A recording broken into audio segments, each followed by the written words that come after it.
할렐루야. 오늘도 하나님의 말씀 듣는 가운데, 여러분의 심령 가운데, 또 여러분의 연약한 육신 가운데 변화와 또 치료와 회복의 역사가 일어나기를 주님의 이름으로 축원을 드립니다.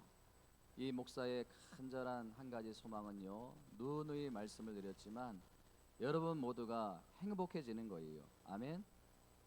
앞으로 더 행복해지는 인생들이 다 되시기를 주님의 이름으로 축원을 드립니다. 예수님을 만나고요, 예수님을 제대로 믿은 사람들 가운데 불행한 사람이 한 명도 없어요. 아멘. 남의 불행이 나의 행복이다, 이게 가장 저질적인 말이 아닙니까? 따라합니다. 당신의 행복이 나의 행복입니다. 오늘 이 은혜를 받는 저와 여러분들이 되기를 주님의 이름으로 다시 한번 축원드립니다. 여러분, 예수님이 전하시는 말씀을 가만히 보면요, 저처럼 말씀을 어렵게 전하는 것이 아니라 우리 예수님은요, 굉장히 쉽고 굉장히 이해가 잘 되도록 말씀을 전하십니다.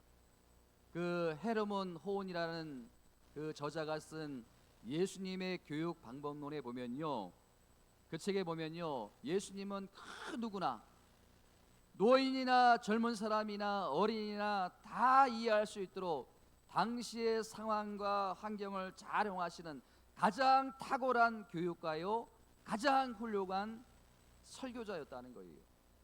오늘 본문도 마찬가지가 아닙니까? 예수님 당시에 이스라엘 나라에서는 양을 키우는 목자들이 있었어요. 그런데 그 양을 키우는 목자들이요, 때로는요, 양우리가 있어요. 그 양우리에다가 양만 키우는 것이 아니라 양과 염소를 함께 섞어서 키운다는 거예요. 처음 아시죠?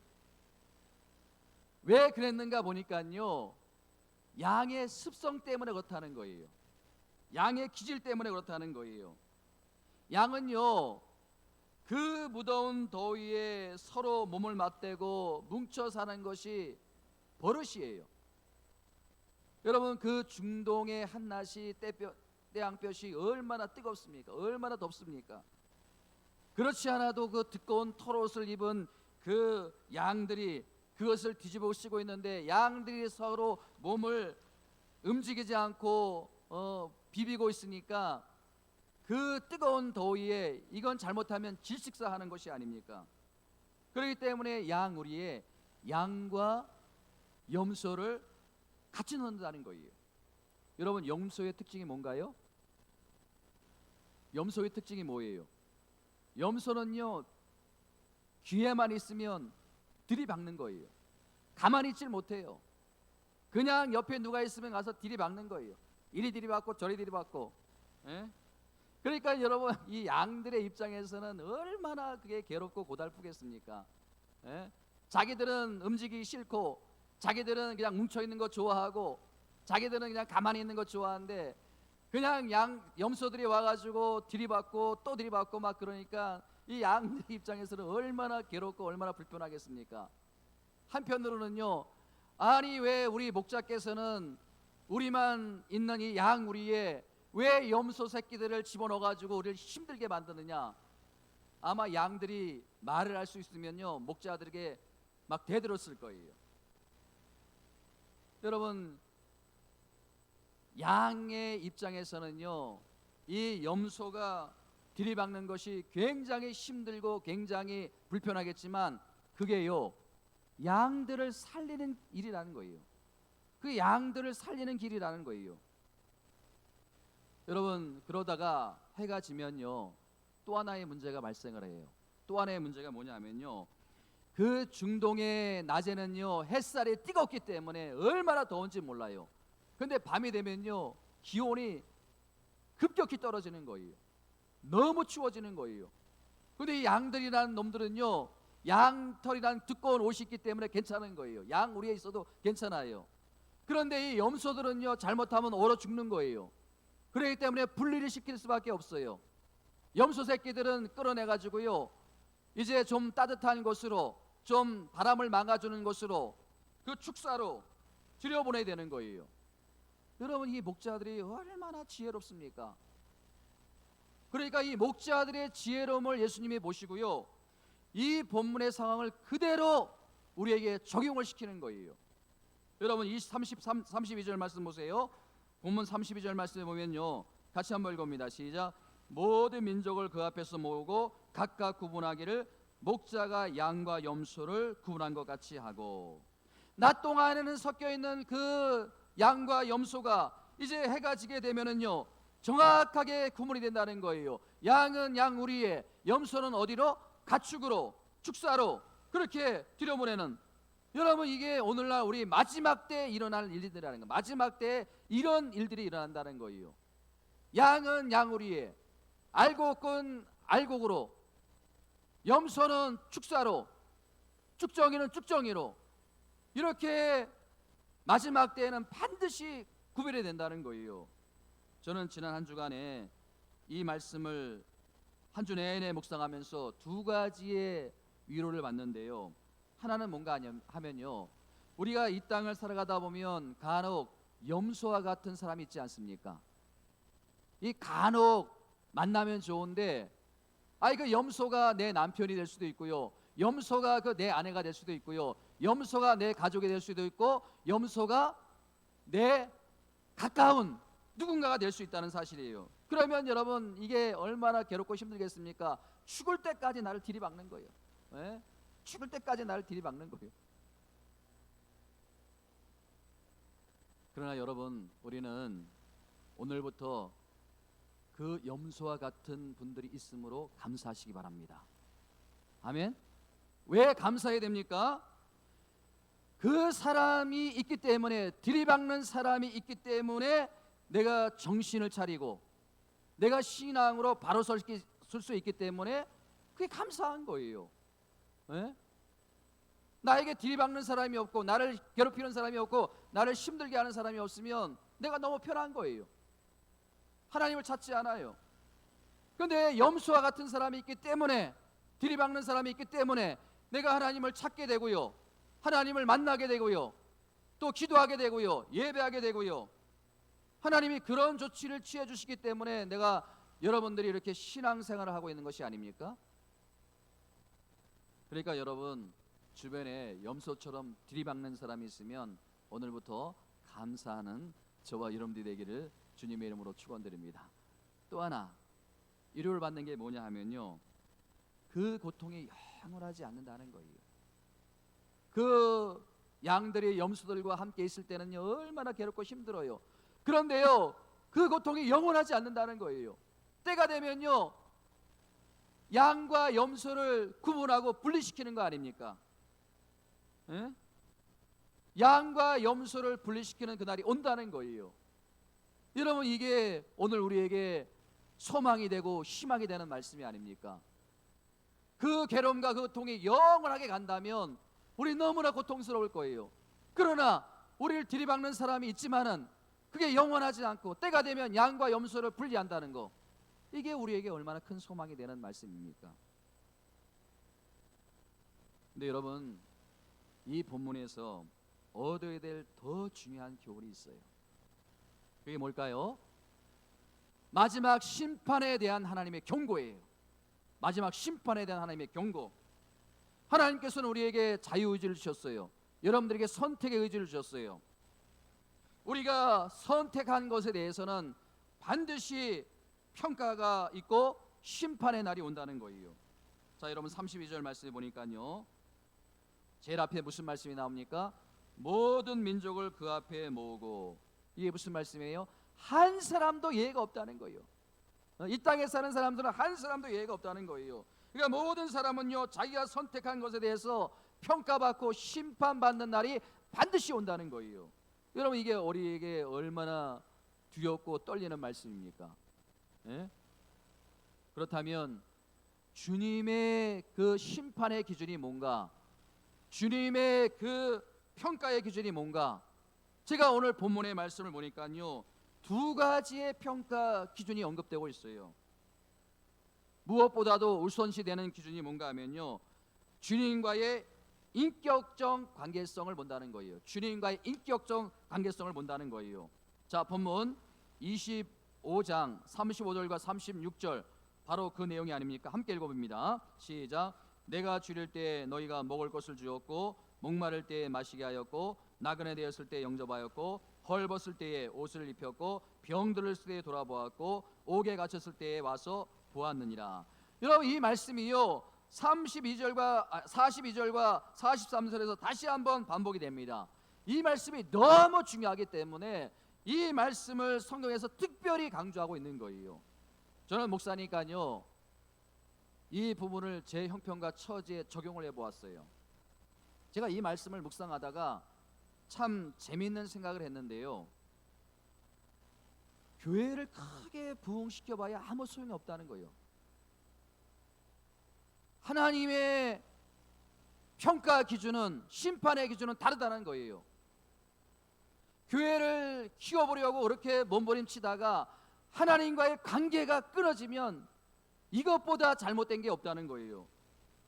이렇게 한 목회자는 진짜 바보라는 거예요. 너무 교회를 부흥시키려고, 사람들을 끌어모으려고 하나님과의 관계를 무시하고 편법을 쓰고 잘못된 말씀을 증거하고.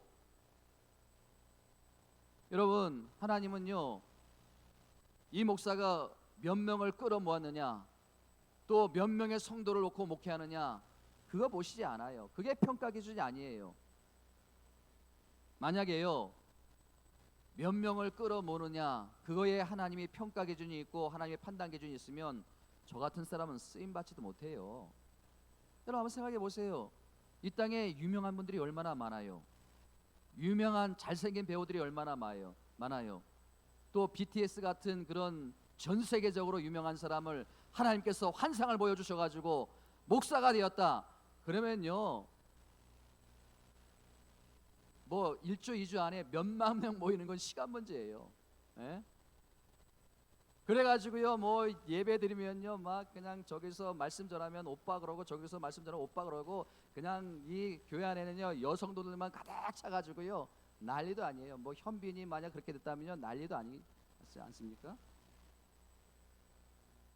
여러분, 하나님은요 교회를 얼마나 키웠느냐, 얼마나 부흥시켰느냐, 이게 기준이 아니고요 나와 얼마나 친밀한 관계에 있었냐, 네가 나와 얼마나 아름다운 교제가 있었느냐, 얼마나 친밀하냐, 이거를 보신다는 거예요. 이게 평가 기준이라는 거예요. 두 번째는요 심사 기준이 뭔가 하면요 이 주님과의 인격적 관계성은 굉장히 추상적인 개념이에요. 여러분, 이 추상적인 개념을 이웃 섬김이라는 구체적인 개념으로 바꿔야 된다는 거예요. 추상적으로 우리가 하나님께 친밀하다, 그것보다는요 이제 하나님과의 그 이웃 섬김이라는 친밀한 구체적인 개념으로 바꿔야 돼. 자, 40절 말씀이 그 말씀이에요. 40절 말씀 같이 한번 읽어봅니다. 시작. 임금이 대답하여 이르시되 내가 진실로 너에게 이르노니 너희가 여기 내 형제 중에 지극히 작은 자 하나에게 한 것이 곧 내게 한 것이니라. 여러분, 이 말씀 표현대로 하면 충격적인 게 아닙니까? 너희가 여기 내 형제 중에 지극히 작은 자에게 한 것이 누구에게 한 것이라고요? 예수님께 한 것이라는 거예요. 예수님께. 우리는요 주님과 친밀해지는 신앙생활하면 무엇이 가장 먼저 떠오릅니까? 무엇이 가장 먼저 떠오릅니까? 말씀을 읽고 묵상하는 거, 그리고 예배하고, 그리고 찬양하고, 그리고 기도하고, 전도하고, 헌신하고, 이게 여러분 우리가 주님과 친밀하게 관계를 맺는 신앙생활이라고 생각하는데, 여러분 오늘 본문 35절과 36절의 말씀에 보면 그게 아니라는 것을 알 수가 있어요. 목마른 자에게 물 한 컵을 떠주는 행위, 헐벗고 있는 자에게 옷을 한 벌 해주는 행위, 병들어서 병상에 누워있는 그 어떤 이를 찾아가서 등을 두드려 주면서 위로해주는 그 행위, 이것이 여러분 우리가 주님과 친밀한 관계를 맺기 위해서 말씀을 읽는 것과 말씀을 묵상하고 예배하고 기도하고 이것과 동일한, 어쩌면 더 나은 행위라고 이렇게 말씀하고 있는 거예요. 더 고급스러운 신앙행위라 이렇게 말씀하고 있는 거예요. 그래서 저는요 이 40절 말씀을 제가 정말 심각하게 묵상하는데 자연스럽게 따라오는 질문이 뭐예요? 내 형제 중에 지극히 작은 자 하나에게 한 것이 곧 내게 한 것이라 하고 하는데 그렇다면 우리가 섬겨야 될 지극히 작은 자가 누구냐? 이게 중요한 거 아닙니까? 지극히 작은 자가 누구냐? 여러분, 우리가 이 지극히 작은 자 하면요, 딱 떠오르는 게 뭐예요? 우리 교회에서 어느 집사님이 사업에 실패했어요. 그래서 경제적으로 너무 어려워요. 이게 작은 자인가 보다. 또 어느 집사님이요, 삶이 너무 힘들어가지고 우울증이 왔어요. 너무 힘들어해요. 그 집사님이 작은 자인가 보다. 여러분, 우리가 그렇게 작은 자를 어떤 개념으로 총칭하려고 하는데, 여러분, 그것으로 작은 자가 다 설명이 될 수가 없어요. 그래서 제가 이 작은 자가 누구인가, 지극히 작은 자가 누구인가, 제가 이 생각으로 묵상을 깊이 하는데, 하나님께서 어느 날 이 작은 자가 누구인지 저에게 답을 해주셨어요. TV를 통해서 답을 주셨어요. 나는 가수다라는 그 프로그램이 있는데요, 그 프로그램을 봤더니 어떤 가수가 여러분이라는 노래를 부르고 있는데요, 여러분이라는 노래 아시죠?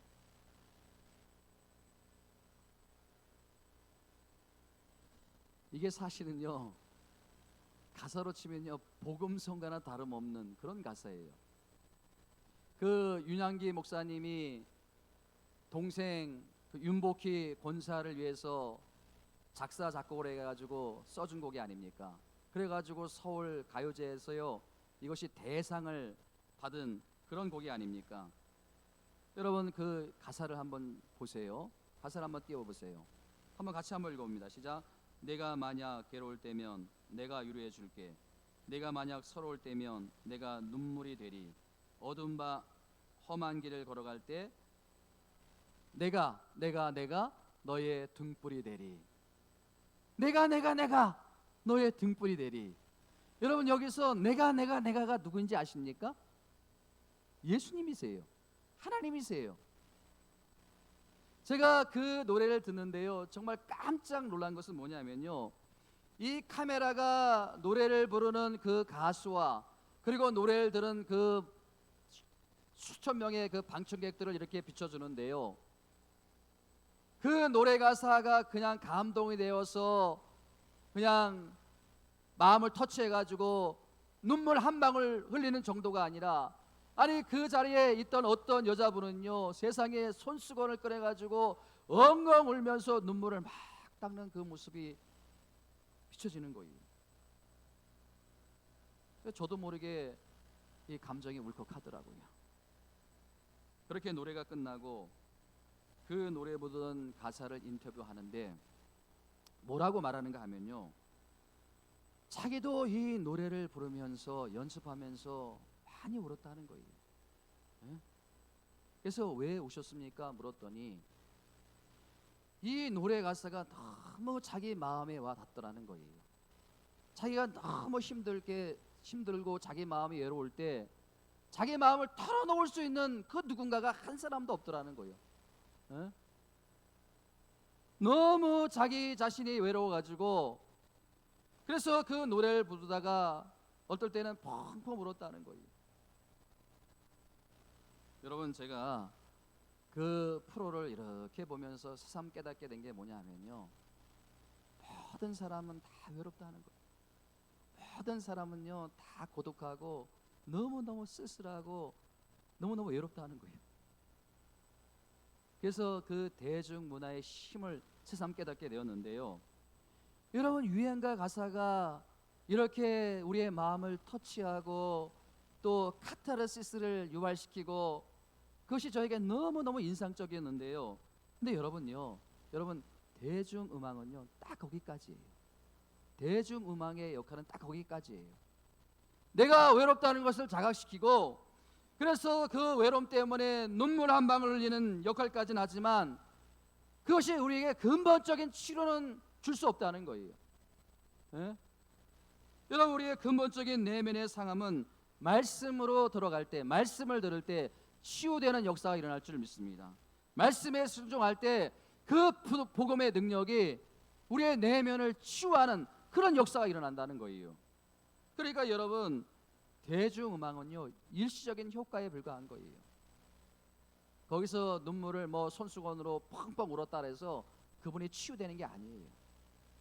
여러분, 호세아서 6장 1절 말씀을 다 함께 한번 읽어보겠습니다. 시작. 우리가 여호와께로 돌아가자. 여호와께서 우리를 찢었으나 여호와께서 도로 낫게 할 것이요 여호와께서 우리를 치셨으나 여호와께서 싸매어 주실 것이요. 왜 우리가 하나님을 찾고 왜 우리가 하나님께로 돌아가야 하는가? 이 말씀에 답이 있는 거예요.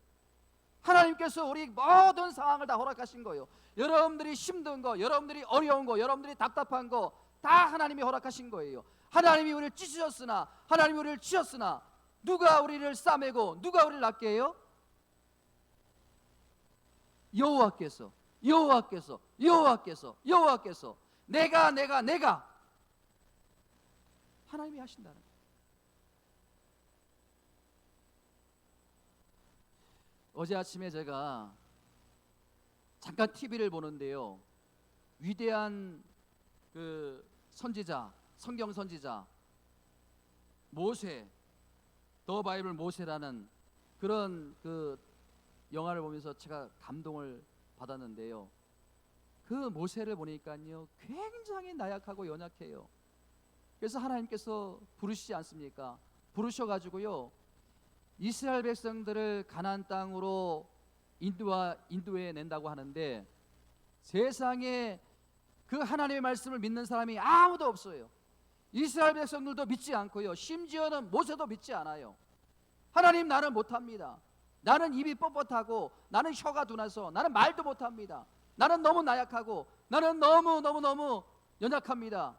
그래 하나님께서 기적을 보여주지 않습니까? 야 모세야, 너 지팡이를 던져봐. 지팡이를 던지니까 그 지팡이가 뱀이 돼요. 무서워서 뒤로 물러나요. 야 지팡이를 잡아. 그 뱀을 잡아. 꼬리를 잡아. 잡았더니 지팡이가 돼요. 그래도 믿지 못해요. 그러면 네 오른손을 네 품속에 넣어봐. 넣어봤어요. 그랬더니 문둥병이 걸려요. 기절을 할 것 같아요. 다시 네 품속으로 넣어봐. 뺐더니 이게 다시 원상태로 돌아와요. 그래도 믿지 못해요. 그래도 못한다고 해요. 그래도 하나님이 쓰셔요. 그래서 제가 가장 인상적으로 본 장면이 뭐냐면요, 홍해가 갈라지는 기적이에요. 홍해가 갈라지는 기적에 보니까요, 지금 뒤에는 애국 군대가 막 쫓아와요. 죽이려고 쫓아와요. 앞에는 홍해가 놓여 있어요. 사면초가 아닙니까? 방법이 없지 않습니까? 그래가지고 모세가 기도하는 가운데 지팡이를 들어요. 지팡이를 드는데요, 그 많은 이스라엘 백성들이 하나도 안 믿어요. 보지도 않아요. 거기까지도 세상의 그 10가지 재앙을 다 본 이스라엘 백성들인데, 다 체험한 이스라엘 백성들인데 홍해가 가로막혀 있으니까요 그것을 보지도 않아요. 왜? 안 갈라질 거라는 거를 알고 있기 때문에 눈을 다 가리고 있어요. 모세가 계속 지팡이를 들고 있어요. 하나님께서요 일순간에 홍해를 갈라진 것이 아니에요. 밤새도록 바람을 불어가지고 그 홍해를 가르시는 거예요. 그래도 믿지 않아요. 이스라엘 백성들이 다 갈라지니까 믿어요. 그리고서 건너가요. 재미있는 장면은요, 건너편에 건너가서 무사히 건너가서 그 모세가 이스라엘 백성들에게 그 바닷물에 수장되는 그 애국 군대를 보면서 하나님이 승리를 주셨습니다. 하나님이 위대하십니다. 그러니까 이스라엘 백성들이 그때 환호성을 질러요. 그리고 그 건너편에 건너오지 못한 그 애굽의 바로 왕은 쫓아오다가 자기들의 군사들이 다 수장되는 것을 보고 눈물을 흘리면서 슬퍼하는 그런 모습을 다 오버랩 시키는데, 여러분 제가 거기서 깨닫게 된 게 뭔지 아십니까? 여러분, 모세와 이스라엘 백성들이 지금까지도 그랬지만 앞으로도 할 것이 아무것도 없다는 거예요. 네? 여러분, 이스라엘 백성들에게 하나님께서 요구하는 게 뭔지 아십니까? 너희가 앞으로 해야 될 것은 딱 한 가지다. 그게 뭐라는 거예요? 하나님 말씀을 믿고 순종하는 거. 너희가 하나님 말씀 믿고 순종하면, 그러면 하나님께서 너희를 책임져 주시고 이끌어 주신다는 거예요. 여러분 보세요. 이스라엘 백성들이 그 다음에 40년 광야 생활을 보내지 않습니까? 이스라엘 백성들이 한 게 뭐가 있어요? 가나안 땅에 들어가는데 이스라엘 백성들이 한 게 뭐가 있어요? 아무것도 한 게 없어요. 여전히 40년 광활 생활에서도 이스라엘 백성들을 믿지 않아요. 그게 저는 그 모습을 보면서 딱 이게 우리의 모습이다. 늘 원망과 불평, 늘 원망과 불평. 제가요 한참 그 나는 가수다라는 프로그램에 빠져보다가 문득 떠오르는 게 뭐냐면 오늘 본문에 나오는 지극히 작은 자가 누구냐? 지극히 작은 자가 누구냐? 가난한 누구? 사업에 실패한 누구? 병들은 누구? 어려움을 당하는 누구? 그게 아니라는 거예요. 정답은요 따라합니다. 나를 포함한 우리 모두가 다 작은 자이다. 이게 정답이에요. 이게 정답이에요. 이스라엘 백성들 그 모두가 작은 자예요. 여러분 그러고 보니까요 노래를 대중들에게 불러주는 그 가수도 작은 자예요. 나중에 보면 울고 있잖아요. 노래를 부르면서 울고 있잖아요. 그 노래를 듣는 모든 청중들도 다 슬퍼하고 있어요. 다 작은 자예요. 그러니까요 우리 모두는 너나 할 것 없이 다 작은 자예요. 우리가 이 땅에 사는 동안 상함이 없고 또 눈물이 없고 외로움이 없고 슬픔이 없는 인생들이 누가 있겠습니까? 그러니까 우리는 너나 없이 다 작은 자. 이 목사도 작은 자이고요 여러분도 작은 자예요. 그렇기 때문에 여러분 답은 자명한 거예요. 본문에서 예수님께서 말씀하신 작은 자를 섬기라고 한 것은 내가 무언가를 가지고 나누는 것 의미도 되지만 누군가에게 자선을 베푸는 그런 의미도 있지만은 너나 없이 다 작은 자이기 때문에 서로 서로를 불쌍히 여기고 서로 서로를 섬기라는 거예요. 서로 서로를 섬기라는 거예요. 그게 곧 나를 위한 것이다. 주님께서 이렇게 말씀하고 계신 거예요. 아멘. 그런가 오늘 본문에서 또 하나의 포인트가 뭐냐면 여기에 내 형제 중에 할 때 여기라는 표현이 아주 중요한데 예수님께서 이것을 강조하고 있는데 여기서 여기 내 형제 중에 여기 이게 뭐냐면 우선순위예요. 우선순위. 여러분 우리가 작은 자를 섬겨야 되는데 그 작은 자가 어디에 있느냐는 거예요. 작은 자가 어디에 있습니까? 바로 내 옆에 있는 거예요. 여러분 옆에 있는 여러분의 성도님들이 작은 자고 여러분들의 가족 식구들이 작은 자예요. 응? 그렇기 때문에 우리가 섬기되 가까이 있는 분들부터 가족부터 섬기라는 거예요. 저는 지난 한 주간 내내 본문 40절 말씀을 가지고 묵상하면서 우리 주변에 섬겨야 될 그 사람들을 어떻게 섬기는가 또 어떻게 그들을 섬겨야 하는가 계속 그 질문을 던졌는데 그 두 가지 답을 주셨어요. 첫 번째 뭐냐면요 내가 먼저 그 혜택을 받았기 때문에 내가 섬겨야 된다는 거예요. 나도 작은 자였는데 주님으로부터 내가 먼저 그 혜택을 받았다는 거 아닙니까? 여러분 그 앞에서 인용해 드렸던 그 여러분이라는 노래 가사를 다시 한번 보시면요 계속 강조되는 게 뭐냐면 내가 예수님으로부터 내가 먼저 혜택을 받았다는 거예요. 예수님으로부터 여러분들이 먼저 혜택을 받았다는 거예요. 그래서 여러분이라는 그 노래를 보면요 그 마지막에 음악이 다 끝나고 반주도 안 해요. 반주도 안 해요. 정적이 흘러요. 근데 갑자기 그 노래를 불렀던 가사가 무릎을 꿇어요. 그리고서 이런 멘트를 날려요. 어떤 멘트를 날리냐면 그러면 내가 외로우면 누가 나를 위로해 주지? 정적이 흘러요. 그 다음 막 드럼을 막 쳐요. 그리고 흥을 막 돋고요. 그 다음에 이 마지막 이 가수가 뭐라고 멘트를 날리면서 끝나는지 아십니까? 만약 내가 외로우면 누가 나를 위로해 주지?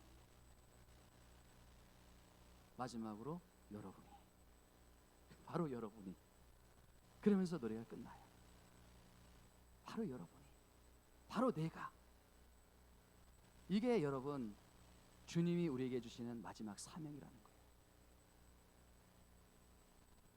제가 이 말씀을 준비하면서 여러분이라는 그 노래를 다시 한번 유튜브로 이렇게 듣는데요. 저 역시도 지난 과거를 돌아보면 참 많은 위기가 있었어요.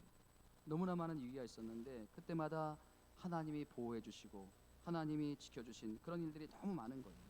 그래서 제가 너무 많은 은혜를 받은 거예요. 그래서 이런 질문이 나오는 거예요. 하나님 왜 저 같은 이 쓸모없는 마른 막대기와 같은 자에게 은혜를 주셨습니까? 제가 그 질문을 놓고 계속 기도하는 가운데 하나님께서 중요한 한 가지 이유를 말씀하시더라고요.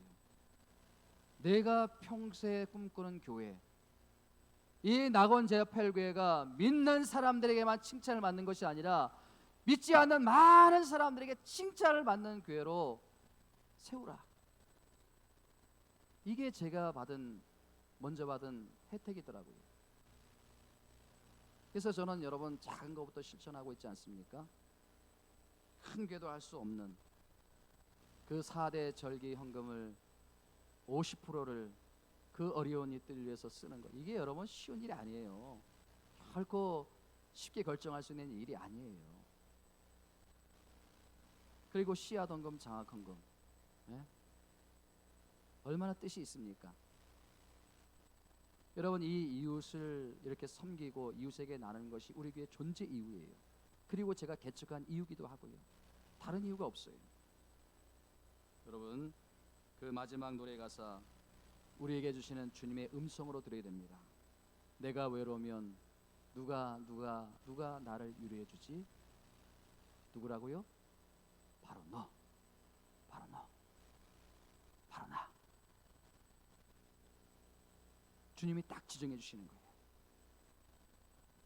오늘 이 메시지가 내가 외로우면 누가 위로해 주지? 바로 너. 주님의 음성으로 들려지기를 주님의 이름으로 축원드립니다. 저는 여러분들을 진심으로 축복합니다. 여러분들도 누군가 혜택을 드리기 위해서 여러분들은 더 많은 하나님의 이루하심, 더 많은 하나님의 보호하심을 체험해야 됩니다. 그런 애가 있기를 주님의 이름으로 축원드립니다. 두 번째로 우리가 우리 주변의 작은 자를 섬겨야 되는데 그 이유가 뭐냐면 우리 모두가 행복해지는 지름길이기 때문에 그래요. 지름길이기 때문에. 여러분, 잠언 11장 25절 말씀 이렇게 기록되어 있습니다. 함께 읽어봅니다. 시작. 구제를 많이 하는 자는 풍족하여질 것이요 남을 윤택하게 하는 자는 자기도 윤택하여지리라. 여러분 보세요. 이 말씀을 여러분 한번 잘 보세요. 이상한 말씀이 아닙니까? 구제를 많이 하는 자가 풍족해질 것이다. 이게 여러분 맞는 논리예요? 여러분, 많이 나눠주고 많이 베풀면 점점 없어져야 되는데, 점점 부족해야 되는데, 여러분 어떻게 이 말이 진리의 말씀일 수 있습니까? 우리가 좋은 말씀으로 들릴 수는 있지만 이 말씀대로 된다는 것은 굉장히 어려운 일 아닙니까? 여러분, 제가 지금까지 목회하면서 다양한 지역에서 저는 목회를 해봤어요.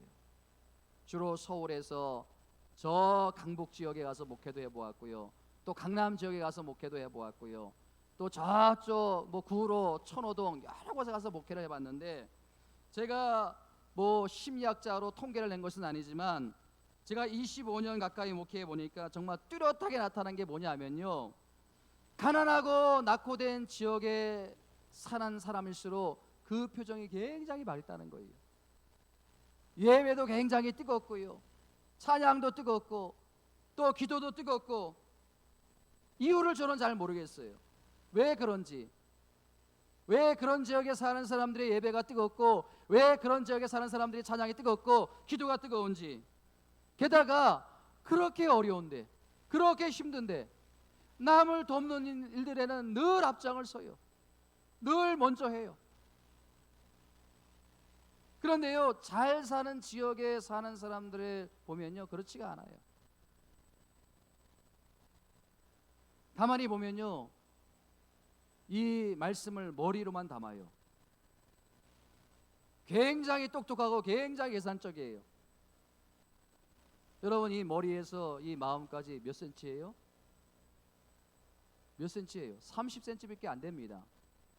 근데 여러분, 이 머리에서 이 마음으로 내려오질 않고요, 또 이 손과 발로 뻗쳐지지가 않는 거예요.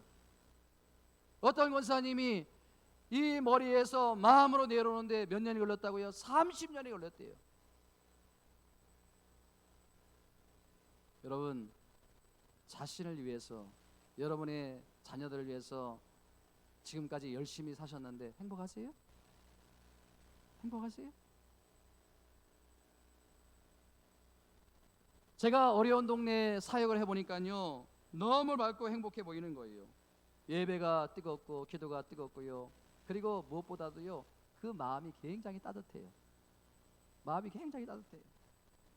왜 그럴까? 제가 생각을 해봤어요. 왜 그럴까? 가만히 보니까요, 자기 자신을 작은 자로 여기고 자기와 함께 있는 모든 사람들을 다 작은 자로 여기는 거예요. 그래서 서로 섬기는 거예요. 저분이 작은 자다, 저분이 작은 자다, 서로 작은 자다, 모든 사람이 다 작은 자다. 서로 섬기니까 행복한 거예요. 잘 사는 성도는요, 조금 있으면요, 조금만 가지고 있으면요, 나는 큰 자예요. 나는 큰 자예요. 섬김이 없어요. 제가 말씀을 묵상하다가 문득 그런 생각이 들었어요.